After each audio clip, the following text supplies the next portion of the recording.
अस्सलामुअलैकुम everyone, this is मिलार वबास। और जैसे कि आप लोग देख रहे हैं मेरा यूट्यूब चैनल, तो जल्दी से चाहे पहले लाइक एंड सब्सक्राइब बस कर लें और बेल आइकन को भी क्लिक कर दें। तो आज की जो वीडियो है that is most essential video, जो बहुत ही ज़्यादा रिक्वेस्टेड वीडियो है कि केमिस्ट्री पोर्शन कवर करवा दें 2023 के लिए कंडक्ट का।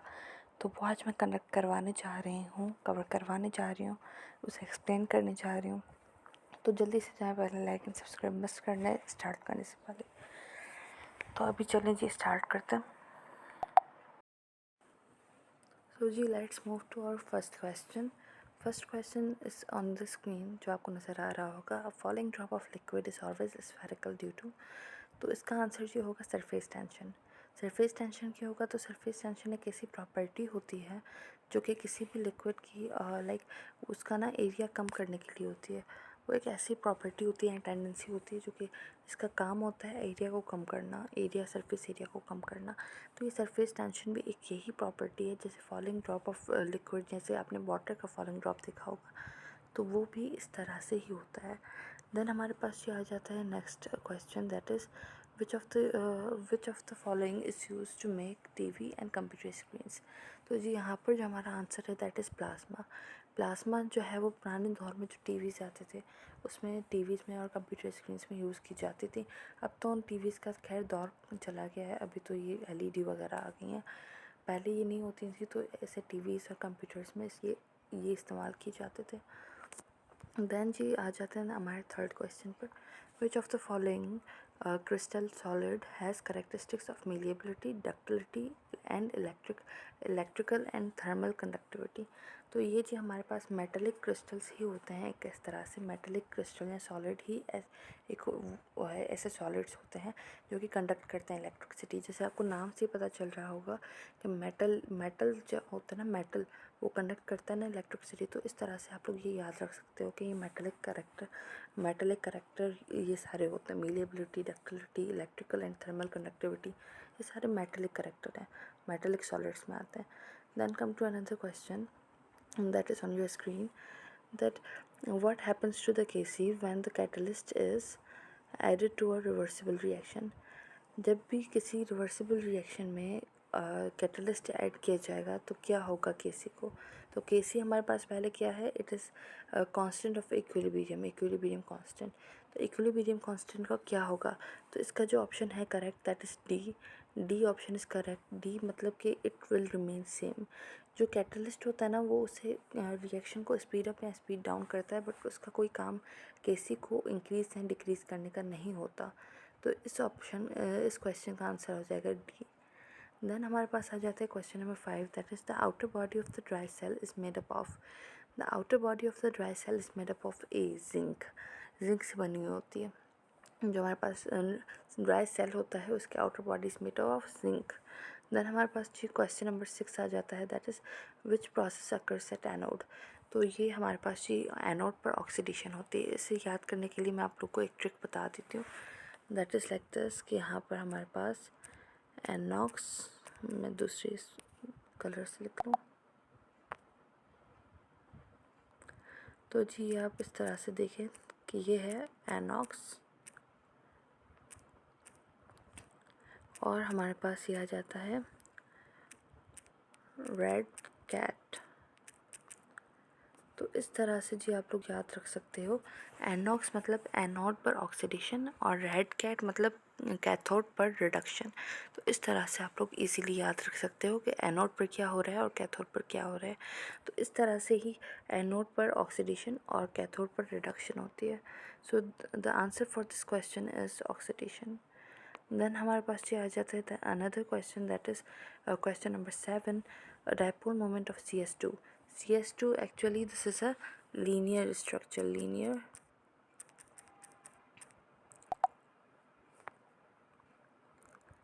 ये एक लीनियर स्ट्रक्चर का मॉलिक्यूल होता है। इसकी जो बॉन्ड एंगल होती है that is obviously about 180 degree, जिसकी वजह से हमारे पास, तो जी इसकी वजह से हमारे पास 180 इसका बॉन्ड लेंथ होती है, और ये बॉन्ड एंगल होता है, और ये लीनियर स्ट्रक्चर रखता है हमारे पास। दैट इज़ वाई इसकी डायपोल मोमेंट हमारे पास 0 होती है। और इसी तरह से हमारे पास कार्बन डाइऑक्साइड के लिए भी यही चीज़ है। देन हमारे पास अनदर क्वेश्चन इज हियर कि विच of the following molecule has a trigonal pyramidal shape. तो ये शेप आप इसका बनाकर देख सकते हो। NH3 का जो शेप होता है दैट इज़ ट्राइगोनल पायरामिडल। इसका जो बॉन्ड एंगल होता है दैट इज़ अबाउट 120 डिग्री, जो इसके बीच में आ जाता है। तो इस तरह से आपको पता चल सकता है। Then come to question number 9। In the first law of thermodynamics the initial and final state depends upon. अब ये बात किसकी कर रहे हैं? बात कर रहे हैं स्टेट फंक्शन की। स्टेट फंक्शन ऐसी प्रॉपर्टीज़ होती हैं जो कि इनिशियल और फाइनल पर ही डिपेंड करती हैं। तो वो हमारे पास सिवाय हीट और वर्क के। तो मैं आपको ये बताती चलूँ कि आपके पास जो भी पाथ फंक्शन होती है ना, पाथ फंक्शन और स्टेट फंक्शन है, ये दोनों अलग चीज़ें हैं। तो जो पाथ फंक्शन होती है ये हमारे पास सिर्फ दो प्रॉपर्टीज़ हैं। सारी जो भी हमारे पास एंट्रोपी एवरीथिंग जो भी प्रॉपर्टीज़ है ना, इनमें से जो सारी में से सिर्फ दो ऐसी प्रॉपर्टीज़ हैं जो कि हमारे पास पाथ फंक्शन है, दैट इज़ हीट और वर्क डन। और हमारे पास जो पाथ फंक्शन नहीं है दैट इज़ हमारे पास एनर्जी या जो भी और आ जाती हैं वो सारी पाथ फंक्शन नहीं होती थी, वो सारी हमारे पास स्टेट फंक्शन होती है, यानी कि वो इनिशियल और फाइनल स्पेंड पर फाइनल स्टेट पर सिर्फ डिपेंड करती हैं। तो the answer for this question is C, energy जो है that is a state function. Now come to question number 10। क्वेश्चन नंबर 10 में बोला क्या जा रहा है? In the chemical reaction 2HNO goes to NO2 plus NO plus H2. The order of reaction is H2O, the order of reaction is। Now हमारे पास order of reaction निकालने का तरीका बहुत ही इजी है। उसमें हम क्या करेंगे कि हमारे पास ऑर्डर ऑफ रिएक्शन कैसे निकाला जाता है वो आप लोगों ने पढ़ा ही होगा कि हमारे पास जो रिएक्टेंट होती है उसकी कंसनट्रेशन को हम ऊपर रख देते हैं, और उसकी जो कंसनट्रेशन के ये जो हमारे पास 2 लिखा हुआ है ना, दिस वन,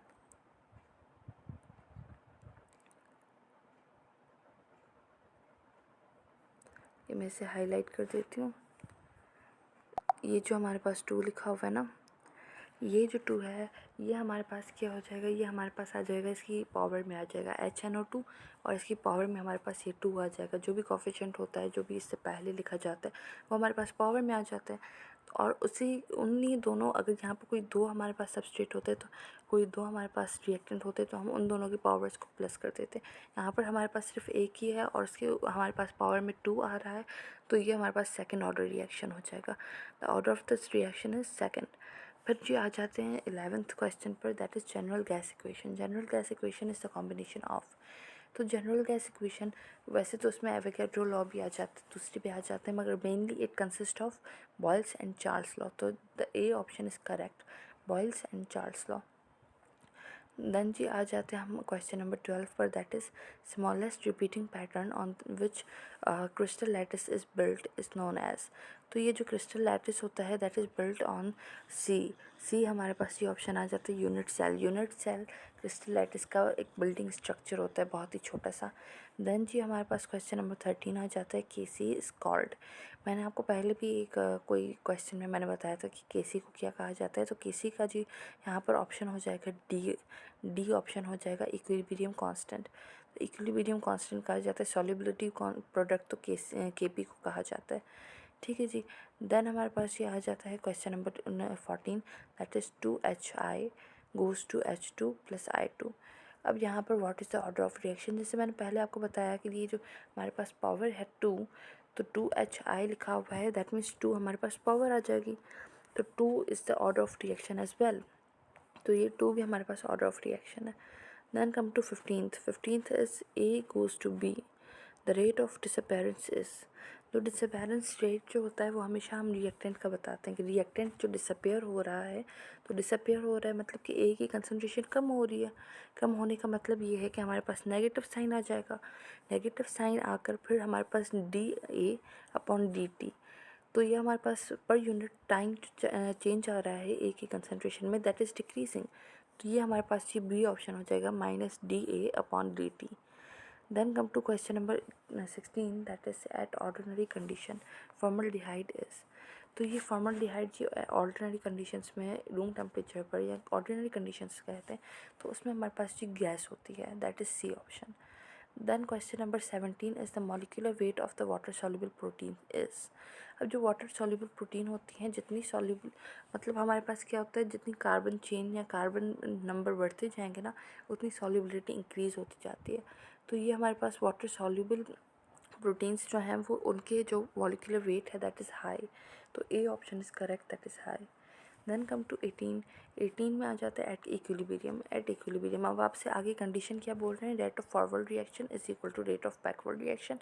ये बहुत ही ज़्यादा करेक्ट ऑप्शन है क्योंकि इक्विलिब्रियम की बात की जा रही है ना, एक इक्विलिब्रियम एस्टेब्लिश हो गया है, तो उसमें rate of forward reaction and rate of backward reaction दोनों बराबर हैं।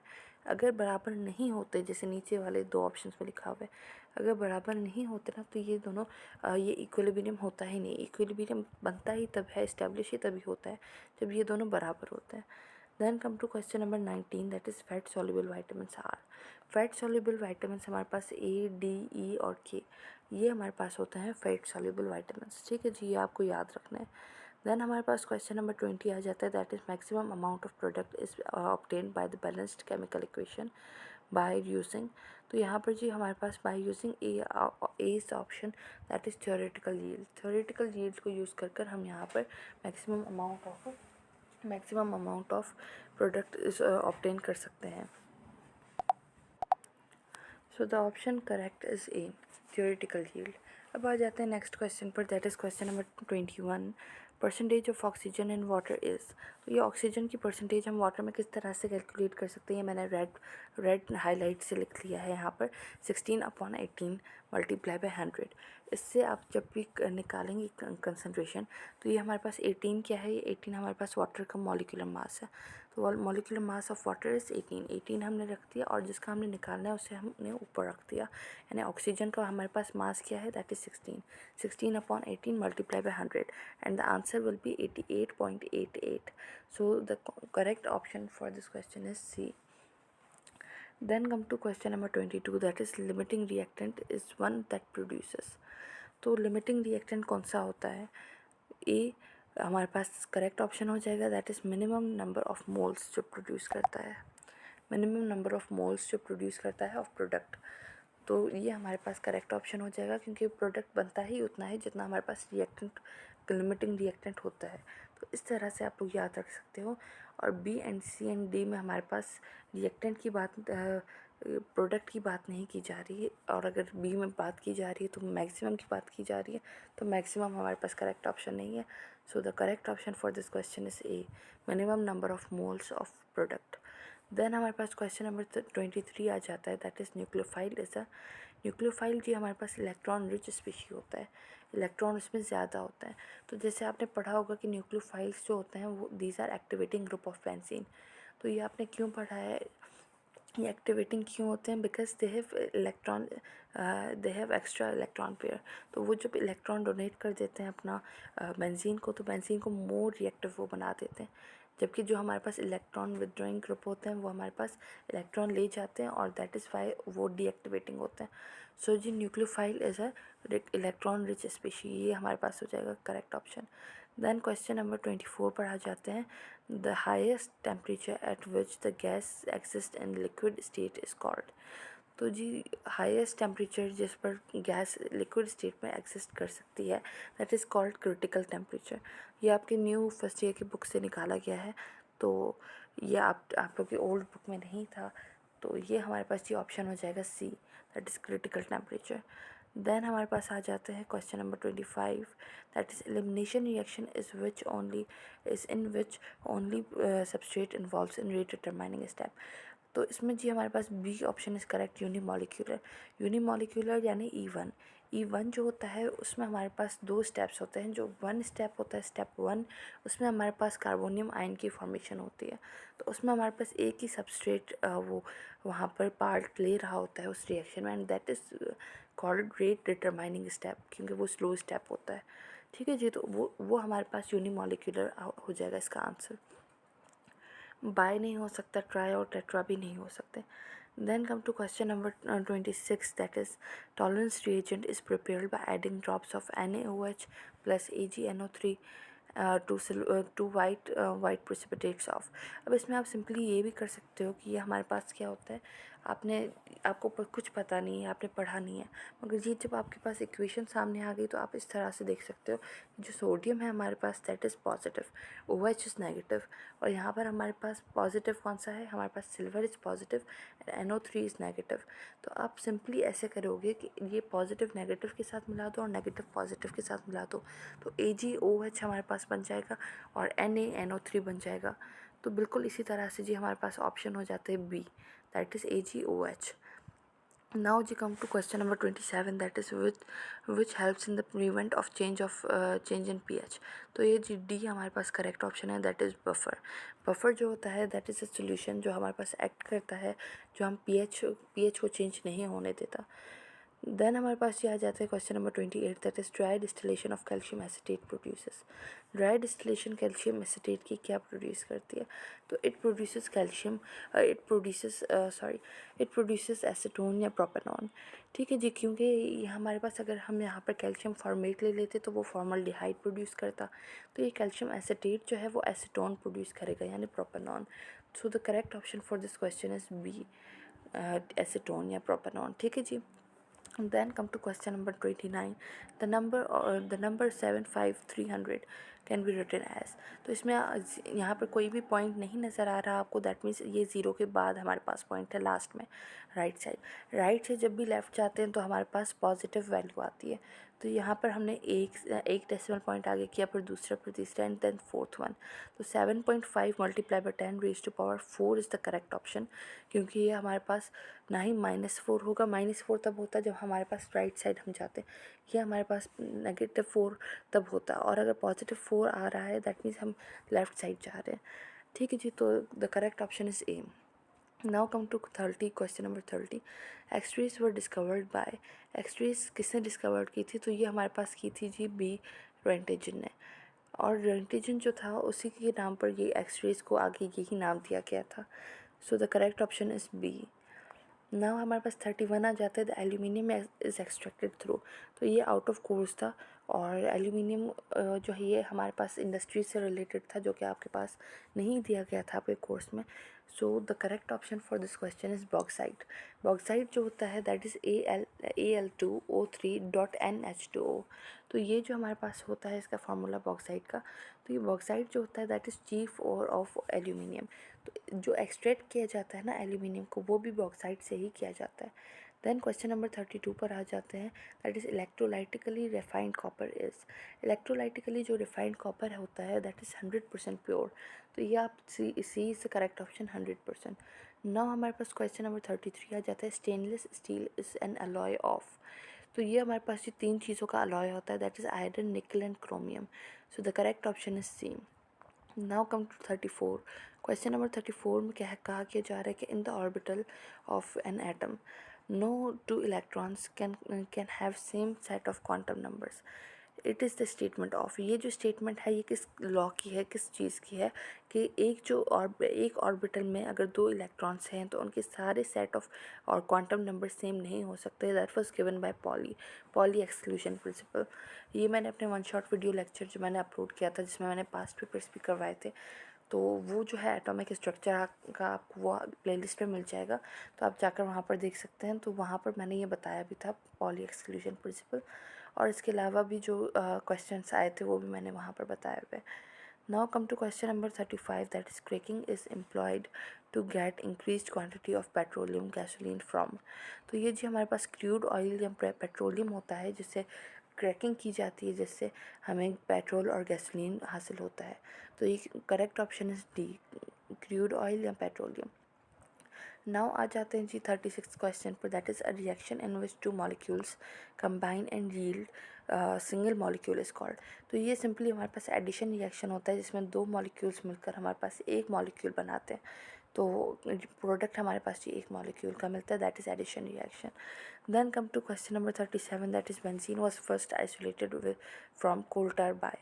तो फ्रॉम कोल tar हमें जो आइसोलेट किया जाता था, बेंजीन को जो आइसोलेट किया गया था और पहली बार पता चला था कि कोल tar से भी हमें बेंजीन मिल सकती है, that was done by Hoffmann. तो ये एक साइंटिस्ट थे हॉफमैन, इन्होंने किया था। So the correct option is B.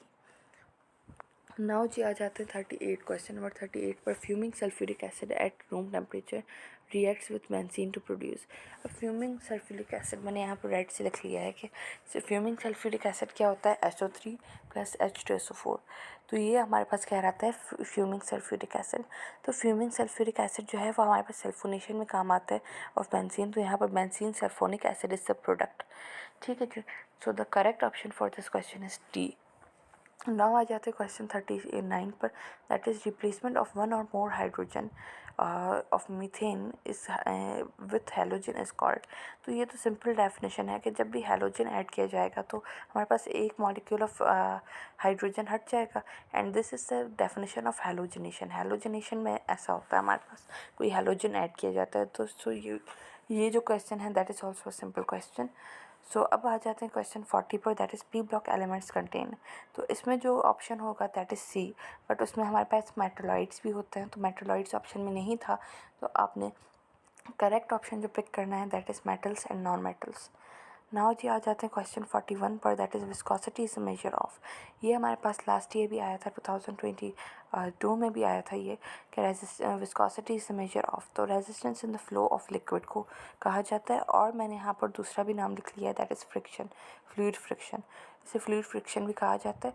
जबकि जो आपके पास ऑप्शन में था that is resistance in the flow of liquid. तो this is the correct option. ठीक है जी। क्योंकि विस्कोसिटी एक ऐसी प्रॉपर्टी होती है जो कि लिक्विड के फ्लो में रेजिस्टेंस क्रिएट करती है, रुकावट क्रिएट करती है। नाउ जी आ जाते हैं क्वेश्चन 42 पर। That is what is the shape of diamond. तो ये जी आपने पढ़ा होगा कि डायमंड जो है उसमें sp3 हाइब्रिडाइज्ड होते हैं कार्बन। तो जब भी sp3 हाइब्रिडाइज्ड होते हैं तो हमारे पास 109.5 जो है वो हमारे पास होता है बॉन्ड एंगल। और इसी वजह से हमारे पास जो डी ऑप्शन करेक्ट होगा दैट इज़ टेट्राहेड्रल। ठीक है जी। Then come to question number 43 that is electron revolve around the nucleus and situated at fixed distance from the nucleus with negative charge. It is the statement of।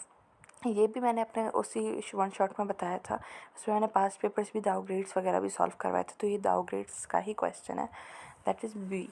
तो Bohr ने ये बताया था कि electron जो है वो रिवॉल्व करते हैं around the nucleus situated at fix distance of the nucleus. और जो होता है इसमें नेगेटिव चार्ज कैरी करते हैं वो।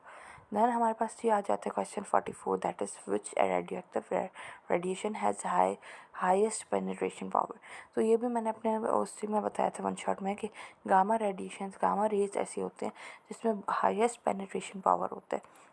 देन ये आ जाते हैं हमारे पास क्वेश्चन 45 पर। That is the process in which straight chain hydrocarbon is converted into branch chain hydrocarbon is called. तो ये जी डी हमारे पास ऑप्शन हो जाएगा दैट इज़ डिफॉर्मिंग। डिफॉर्मिंग ऐसा प्रोसेस होता है जिसमें हमारे पास जो स्ट्रेट चेन हाइड्रोकार्बन होता है उसे चेन ब्रांच चेन में कन्वर्ट किया जाता है, क्योंकि हमारे पास जितनी ज़्यादा ब्रांचेस होंगी उतना ज़्यादा एफिशिएंट होगा वो हमारे पास। ठीक है जी। देन हमारे पास ये आ जाता है question 46 that is petrol. Petrol या गैसोलीन इज़ मिक्सचर ऑफ। तो ये भी बहुत ही इजी क्वेश्चन है that is mixture of hexane and heptane. ठीक है जी। This is a very easy question, तो ये आप लोग को आना चाहिए। देन हमारे पास क्वेश्चन 47 आ जाता है दैट इज़ एसिटाइलिन। एसिटाइलिन यानी कि जिसे इथाइन भी कहा जाता है, ये मैंने राइट से लिख लिया है दैट इज़ इथाइन या फिर C2H2। तो ये जो है इसे पास अगर किया जाए रेड हॉट ट्यूब से टू प्रोड्यूस 3, तो ये हमारे पास रिएक्शन है जी ट्राइमराइजेशन ऑफ इथाइन का। जब इथाइन की हम ट्राइमराइजेशन करेंगे तो हमारे पास बेंजीन बनता है। ये आपने पढ़ा होगा बेंजीन की हमारे पास प्रिपरेशंस में। तो ये बहुत ही इजी प्रिपरेशन है और इवन अपने रिएक्शंस ऑफ इथाइन में भी पढ़ा होगा। तो ये हमारे पास जो C2H2 है, सॉरी जी ये हमारे पास C2H2 है।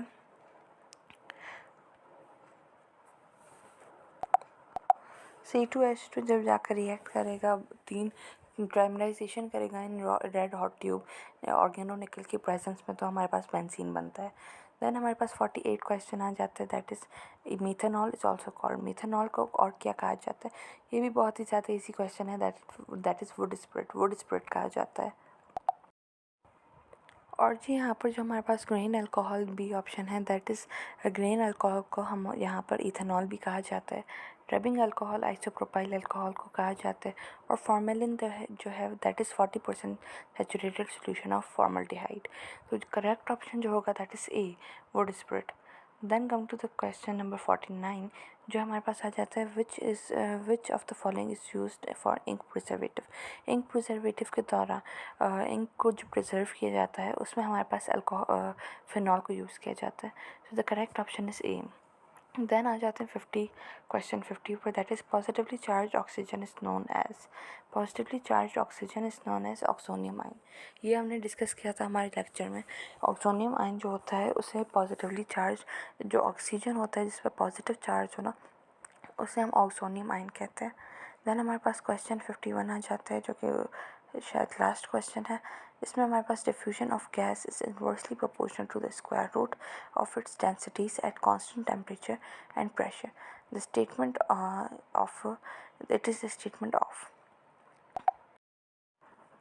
सो जी it is a statement of Graham's law. Graham's law को हम ग्राम्स लॉ ऑफ डिफ्यूजन भी इसी वजह से कहा जाता है, क्योंकि यहाँ पर हमें स्टेटमेंट क्या दी हुई है कि diffusion is inversely proportional to the square root of its densities. तो ये हमारे पास ये स्टेटमेंट है ग्राम्स लॉ की। सो जी the last question is on your screen, जो आपको नज़र आ रहा होगा, दैट इज़ 52 में कह रहे हैं कि sodium acetate reacts with soda lime. Sodium acetate CH3COONA, it reacts with soda lime. Soda lime कहा जाता है एक सोल्यूशन को जो हमारे पास NaOH यानी कि हमारे पास कॉस्टिक सोडा और CaO यानी हमारे पास कैल्शियम ऑक्साइड को कहा जाता है क्विक लाइम। इन दोनों के जो सोल्यूशन को, इन दोनों के मिक्सचर को हम अगर रिएक्ट करवाएंगे सोडियम एसिटेट से, तो हमारे पास क्या बनेगा। तो ये नीचे मैंने यहाँ पर रिएक्शन लिख दिया है। तो ये सिंपली नीचे और भी ऑप्शंस दिए हुए थे बट मैंने यहाँ पर लिखे नहीं है, मैंने ये करेक्ट ऑप्शन बस यहाँ पर लिख लिया है। तो आप बस इसी पर गौर करें। ये इस तरह से होगा, देखें हमारे पास जो H है ना, वो यहाँ पर डिफरेंट अलग हो जाएगा। यहाँ पर हमारे पास NaOH का H हमारे पास अलग हो जाएगा, दैट इज़ पॉजिटिव, और CH3 इज़ नेगेटिव। तो ये जब CH3 से मिलेगा तो हमारे पास CH4 बन गया, मीथेन बन गया। अब जो हमारे पास बाकी का बचा है दैट इज़ Na2CO3। अगर आप काउंट करोगे तो Na2CO3 ही बचेगा। तो ये हम यहाँ पर अलग से लिख लेंगे, दैट इज़ मीथेन। और हमारे पास ये सोडियम कार्बोनेट बन गया, दैट इज़ इसे हम कहा जाता है सोडा ऐश भी कहा जाता है। तो ये हमारे पास सोडा ऐश बन गया और मीथेन बन गया, दैट इज़ इट।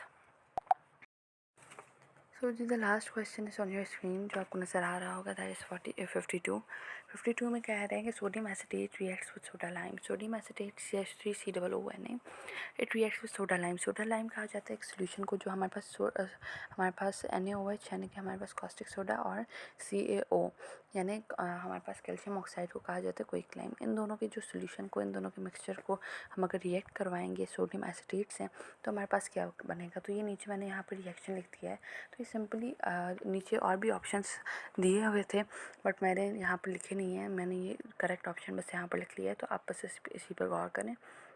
ये इस तरह से होगा, देखें हमारे पास जो H है ना, वो यहाँ पर डिफरेंट अलग हो जाएगा। यहाँ पर हमारे पास NaOH का H हमारे पास अलग हो जाएगा, दैट इज़ पॉजिटिव, और CH3 इज़ नेगेटिव। तो ये जब CH3 से मिलेगा तो हमारे पास CH4 बन गया, मीथेन बन गया। अब जो हमारे पास बाकी का बचा है दैट इज़ Na2CO3। अगर आप काउंट करोगे तो Na2CO3 ही बचेगा। तो ये हम यहाँ पर अलग से लिख लेंगे, दैट इज़ मीथेन। और हमारे पास ये सोडियम कार्बोनेट बन गया, दैट इज़ इसे हम कहा जाता है सोडा ऐश भी कहा जाता है। तो ये हमारे पास सोडा ऐश बन गया और मीथेन बन गया, दैट इज़ इट। सो जी आज का लेक्चर यहीं पर ख़त्म होता है। उम्मीद है आप लोगों ने सारे क्वेश्चन सही किए होंगे। मुझे अपना रिकॉर्ड जो स्कोर आपका बनता है केमिस्ट्री में, वो आप नीचे मुझे कमेंट सेक्शन में ज़रूर बता दीजिएगा और मैं वेट करूँगी, मैं ज़रूर चेक करूँगी। और like share and subscribe last भी कीजिएगा। और भी मैं दूसरे भी जो हमारे पास पोर्शंस हैं उन्हें भी कवर करने की पूरी कोशिश करूँगी। तो जी मुझे इजाज़त दीजिएगा, अल्लाह हाफ़िज़।